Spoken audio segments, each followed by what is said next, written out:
시청자 여러분 안녕하십니까? 황교안 전 국무총리가 한국당의 새로운 당대표로 선출됐습니다.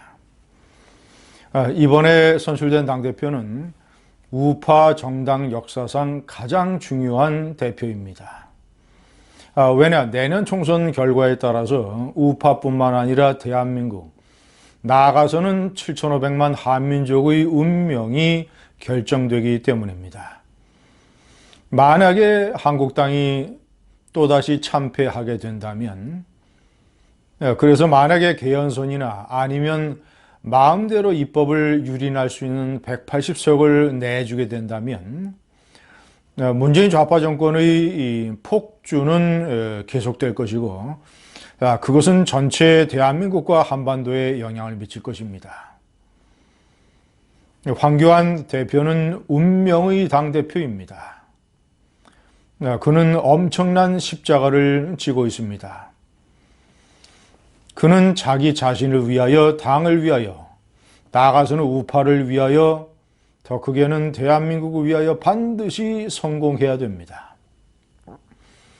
제가 황교안 대표가 반드시 치러내야 될 5가지 과제를 말씀드리겠습니다.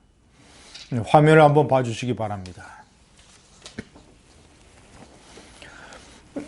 1번, 문재인의 국가 파괴에 대한 무한 투쟁. 2번, 이 좌파의 적폐를 국민 앞에 고발. 3번, 한국당을 반문재인 세력의 구심점으로 만들어야 한다. 4번, 1천만 중도 세력을 흡수할 수 있는 전략을 개발해야 된다. 자, 마지막으로 5번째, 공정한 공천 제도로 내년 총선을 준비해야 된다. 국가 파괴에 대한 무한투쟁, 좌파 적폐 고발, 반문 세력의 구심점, 중도 세력 흡수, 그리고 공정한 공천 제도. 시청자 여러분, 황교안 대표는 이 문재인 좌파 정권에 대한 이 국가 파괴를 저지할 수 있는 무한 투쟁을 시작해야 됩니다. 이 좌파 정권이라는 말로는 이제 부족합니다. 국가 파괴 정권, 나아가서는 국가 반역 정권. 거의 국가 반역의 수준에 이르고 있습니다.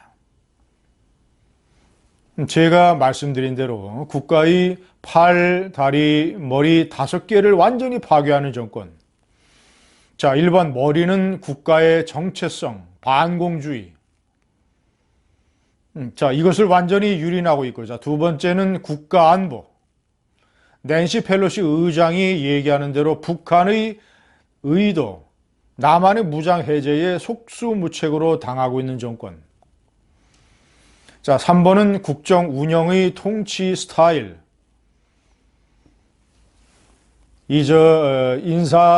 인사의 난맥상, 망상, 그리고 불통, 일방주의, 폭주 스타일. 자, 4번은 법과 질서. 자유민주주의 사회의 근간이 되는 법과 질서를 완전히 유린하고 있는 조폭 정권. 민노총 폭력 정권. 자, 마지막으로 5번째, 경제. 완전히 때려부수기 경제로 국가의 미래 먹거리를 부수고, 완전히 퍼주기 경제로 이 곡값만 날리면서 실업률은 사상 최고. 완전히 참담한 소득주도 성장의 실패로 가장 못 사는 서민과 빈곤층이 더 가난해진 나라. 이 5개의 국가 파괴에 대해서 무한 투쟁을 선언을 해야 됩니다. 자, 그래서 나중에 우파가 다시 정권을 탈환을 하더라도 수술할 수 있을 정도의 그런 수준으로까지는 지켜내야 됩니다. 완전히 국가가 정말이지 바닥까지 망가져서 우파가 집권하더라도 어떻게 손을 쓸 수 없는, 손을 쓰기에 너무나 많은 시간과 에너지가 걸리는 상황으로 이 나라를 방치해서는 안 됩니다. 자, 2번 국가의 좌파 정권의 신적폐를 국민 앞에 고발하는 것. 자, 이것은 대단히 중요합니다. 왜냐? 아직도 절반 가까운 국민이 문재인 대통령을 지지한다고 여론조사에서 나오고 있습니다. 자, 이것은 과거의 전교조 교육을 잘못 받아서 어떤 그 사리분별의 능력이 많이 떨어진 20대, 30대, 40대의 많은 유권자 때문이기도 하지만 이 문재인 좌파 정권이 얼마나 잘못됐으며 얼마나 위선적이고 허위 조작 선동에 능한가 하는 문재인 정권의 민낯을 제대로 모르는 국민들이 많기 때문입니다. 왜냐하면 생업에 바쁘기도 하고 또 그동안에 잘못된 이념 교육을 받아서 한국당의 중요한 임무는 이 문재인 좌파 적폐를 국민 앞에 그 실상을 낱낱이 알리는 것입니다. 자, 지금 문비어천과 물개박수 언론이 완전히 친여 성향 보도로 일관하기 때문에 자, 그런 것을 알리는 데에 많은 부족함이 있습니다. 그러나 찾아보면 방법이 있고 길이 있습니다. 제가 공영방송이라고 할 수 있는 연합뉴스의 고위 전직 간부로부터 얘기를 들었는데 지금 예를 들자면 연합뉴스나 YTN이나 KBS나 MBC나 EBS나 이 공영방송의 간부진이나 아니면 중간 기자들 또는 일부 신참 기자들 아무리 언론 노조가 장악하고 있다 하더라도 이 방송의 이 편파성에 관한 문제점들을 많이 인식하고 있다고 합니다. 그래서 이런 것들을 사회의 공론화 무대에서 지탄을 받을까봐 걱정하고 겁먹고 있는 부분도 많다고 합니다. 만약에 한국당의 의원들이 투쟁위원회를 결성을 해서 연합뉴스 TV나 YTN이나 KBS, MBC 앞에 몰려가서 그 회사의 경영진과 아니면 언론노조 지도부와 당신들의 방송이 과연 공정한가를 우리 한번 토론해보자 라고 덤벼든다면 상당 부분 겁을 먹을 것이라고 저에게 얘기를 해준 바가 있습니다. 방법은 있고 투쟁의 공간은 있습니다. 자, 그렇게 해서 좌파 적폐를 국민에게 알려야 됩니다. 자, 그리고 한국당을 반문재인 세력의 구심점으로 만들어야 됩니다. 원래 좌파 정권 하에서 제1야당 보수야당은 그런 이 반좌파 정권 세력의 구심점이자 깃발이었습니다. 김대중 좌파 정권 때 이회창 총재가 그 역할을 해냈습니다. 노무현 좌파 정권 때 박근혜 대표가 그 역할을 성공적으로 해냈습니다. 반면 이 문재인 좌파 정권에서는 이 한국당의 제대로 된 대표가 그런 기능을 수행을 하지 못했습니다. 그래서 우파는 한국당을 중심으로 단결을 해야 되는데 오히려 한국당 때문에 우파가 사분오열된 점이 많았습니다. 자, 네 번째, 1천만 중도 세력을 포용할 수 있는 그런 이 광범위하고 열린 전략을 마련해야 됩니다. 지난 대통령 선거 때 홍준표 후보는 785만 표를 얻었습니다. 자, 안철수 후보는 700만 표, 유승민 후보는 220만 표를 얻었습니다.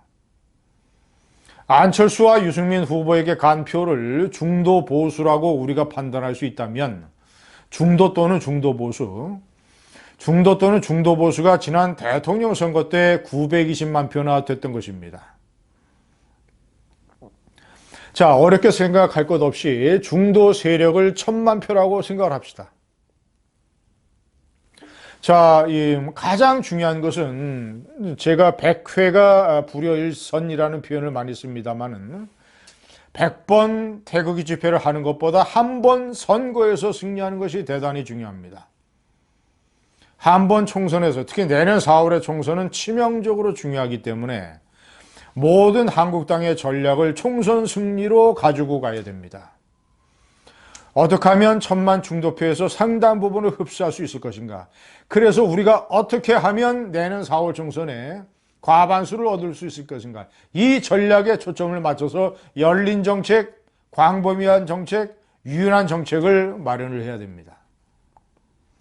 자, 마지막으로 공정한 공천제도가 대단히 중요합니다.